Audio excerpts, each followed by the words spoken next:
திருமணத்துக்கே வரம் தேடும் நல்லுள்ளம் கொண்ட அனைவருக்கும் திருமுருகன் சேனல் சார்பாக வாழ்த்துக்களை தெரிவித்துக் கொள்கிறோம். நம்ம சேனலில் வரக்கூடிய வரன் விவரங்கள் அனைத்தும் முற்றிலும் இலவசமானவை. இது பெண் வீட்டாரின் முழுமான சம்மதத்தோடு தான் பதிவிடுகிறோம். நம்ம சேனலில் ஃபஸ்ட் டைம் பார்க்குறவங்களா இருந்தால் சப்ஸ்கிரைப் பண்ணுங்கள், லைக் அண்ட் ஷேர் பண்ணுங்கள். உங்களுடைய கருத்துக்கள் எதுவாக இருந்தாலும் மறக்காமல் கமெண்ட் பண்ணுங்கள். இந்த சேவை முற்றிலும் முழுக்க இலவசமானவையே. சரி வாங்க, இன்றைக்கி இருக்கக்கூடிய சில வரன் விவரங்களை பற்றி பார்க்கலாம். மணமகள் பேர் பார்த்திங்கன்னா சுவாதி, வயது 37 வயது ஆகுது. இவங்களோட ஜாதின்னு பார்த்திங்கன்னா இந்து சமுதாயத்தில் வாணியர் செட்டியார் ஒரு பிரிவை சேர்ந்தவங்கன்னு சொல்லியிருக்கிறாங்க. இவங்களுடைய ராசின்னு பார்த்திங்கன்னா மிதன ராசி, புனர்பூசம் நட்சத்திரத்தை சேர்ந்தவங்கன்னு சொல்லியிருக்கிறாங்க. இவங்களுடைய கல்வி தகுதின்னு பார்த்திங்கன்னா பிகாம் வரையும் படிச்சிருக்கிறதா சொல்லியிருக்காங்க. இவங்களுடைய வேலைன்னு எடுத்துக்கிட்டிங்கன்னா சொந்தமாக ஒரு ஜவுளி ஸ்டோர் வச்சு ரன் பண்ணிட்டு இருக்கிறதா சொல்லியிருக்காங்க. இவங்களுக்கு மாதானா நல்ல ஒரு வருமானம் வரதாகவும் சொல்லியிருக்கிறாங்க. இவங்களுடைய திருமண நிலைன்னு பார்த்திங்கன்னா முதல் அல்லது இரண்டாம் திருமணம் தான் சம்மந்தமாக தெரிவிச்சிருக்காங்க. இவங்களுடைய முதல் திருமணத்தில் கணவர் கூட சில கருத்து வேறுகாரணமாக கணவர் பிரிஞ்சு தான் இருக்கிறதா சொல்லியிருக்காங்க. இவங்க வந்துட்டு 2 பேருமே சட்ட ரீதியாக டிவோர்ஸ் வாங்கிடுறதாகவும் சொல்லியிருக்கிறாங்க. தனக்கு வரக்கூடிய கணவருக்கும் சட்ட ரீதியாக டிவோர்ஸ் வாங்கியிருக்கணும்னு சொல்லியிருக்காங்க.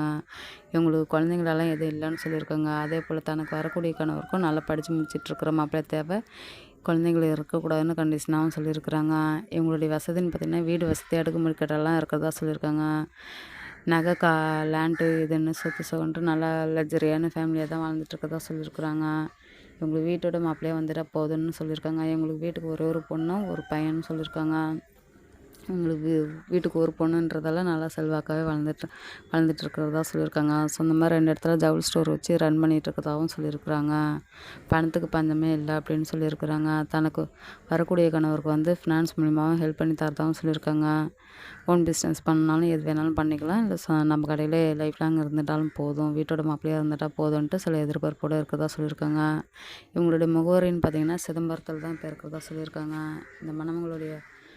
இந்த மணமகளில் உங்களுக்கு பிடிச்சிருந்துச்சுன்னா அந்த ஸ்க்ரீனில் தெரிகிற இந்த மின்னஞ்சல் முகவரிக்கு உங்கள் டீட்டெயில்ஸ் எல்லாம் அனுப்பிச்சிட்டிங்கன்னா ஆஃபீஸில் அவங்களே உங்களுக்கு தொடர்பு கொள்வாங்க. அடுத்த மணமகள் பேர் பார்த்திங்கன்னா திவ்யா, வயது 37 வயது ஆகுது. இவங்களுடைய ஜாதின்னு பார்த்திங்கன்னா இந்து சமுதாயத்தில் நாடார் ஊர் பிரிவை சேர்ந்தவங்க சொல்லியிருக்கிறாங்க. இவங்களுடைய ராசின்னு பார்த்திங்கன்னா மிதனம் ராசி, திருவாதிரை நட்சத்திரத்தை சேர்ந்தவங்கன்னு சொல்லியிருக்கிறாங்க. இவங்களுடைய கல்வி தகுதின்னு பார்த்திங்கன்னா பிகாம் வரையும் படிச்சிருக்கதா சொல்லியிருக்கிறாங்க. இவங்களுடைய வேலைன்னு எடுத்துக்கிட்டிங்கன்னா சொந்தமாக ஜுவல்லரி கடை வச்சுருக்கதா சொல்லியிருக்காங்க. நகை கடை நல்லா வச்சு நல்ல ஒரு வருமானத்தில் வாழ்ந்துட்டுருக்கிறதா சொல்லியிருக்கிறாங்க. இவங்களுடைய திருமண நிலைன்னு பார்த்திங்கன்னா 2ஆம் மனம் தான் சம்மந்தம் தெரிவிச்சிருக்காங்க. இவங்களுடைய முதல் திருமணத்தில் கணவர் கூட வாழ பிடிக்காது, சில கருத்து வேறு காரணமாக கணவரை பிரிஞ்சிருந்தா தான் சொல்லியிருக்காங்க.